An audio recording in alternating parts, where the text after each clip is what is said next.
Hi, it's me again. And do you know what? I don't even know why they bother complaining anymore. Did you see this in the paper? I can't even believe they're still wasting their time publishing this nonsense. Look, Gary Lineker tweets slamming Tory MP seem to breach BBC guidelines, says new boss Samir Shah. And how many times have I talked about it on here, Gary Lineker's tweets? The whole furore earlier this year when he was put on paid, probably, leave while they worked it all out. He basically held the BBC to ransom. They spent a lot of money, they won't tell me how much, on an internal review to come up with some social media use guidelines for their talent.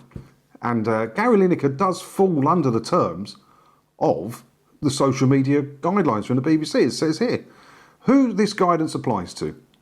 Everyone who works for the BBC should ensure their activity on social media platforms does not compromise the perception or undermine the impartiality and reputation of the BBC. Individuals working in news and current affairs across all divisions, factual journalism, blah, blah, blah.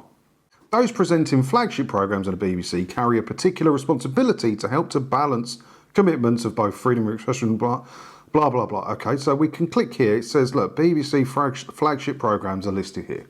So we give that a click, we scroll down a little bit, and we will find Match of the Day, Mark Chapman and Gary Lineker. So the social media guidelines clearly state there, they've actually named him, they apply to him. He's not allowed to take any stance on a political thing for a couple of, while the show's being aired, and for a couple of weeks after, it says here. I didn't read that bit, but it is in here somewhere.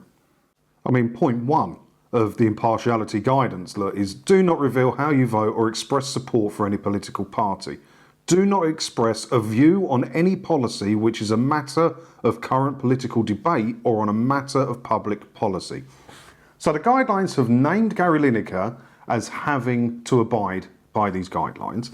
It says here, do not reveal how you vote or express support for any political party. Do not express a view on any policy which is a matter of current political debate.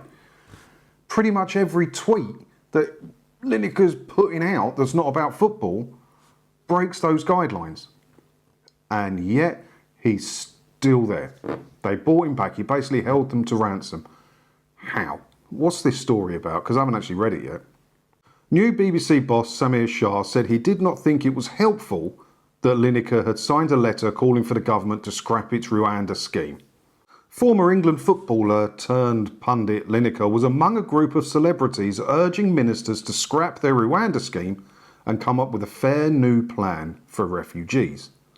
And Tory MPs hit back with Grant Schnapp saying that Lineker should stick to presenting football. Okay, so he's got an opinion on Rwanda. I'm sure many of us out there do. But whilst working for the BBC and for a period before and after his shows are broadcast, because he broadcasts every week, it applies to him pretty much throughout the entire year. He cannot express a view on any policy which is a matter of current political debate or on a matter of public policy, political or industrial controversy or any other controversial subject. So when's the BBC going to start actually dealing with this issue? How many headlines do we have to see? Every tweet the man puts out that isn't about football breaks BBC guidelines on the use of social media. He's been named fully in it, and still nothing. And still nothing. I mean, I don't want it to be like, I've made a few videos about Lineker, and I don't want it to sound like I'm having a personal attack on the man. I don't know him, I don't care to know him, it doesn't bother me. The point is, he's the poster child for the BBC, being the highest paid BBC employee. Well, not that he works directly for him, but you know what I mean. He's the highest paid presenter on the BBC, and he can seemingly do whatever he wants. I don't believe he's value for money. I don't believe he earns the ridiculous salary that he gets, whether he took a voluntary pay cut or not. Why is he above the law of the guidelines that everybody else must stick to? Why? What do you think about this? Let me know your thoughts on it down in the comments below. As always, thanks for watching. Hit all the buttons and everything while you're down there, letting me know your thoughts. And if you do that, hopefully I'll get to see you in another video again soon, won't I? Ta-da.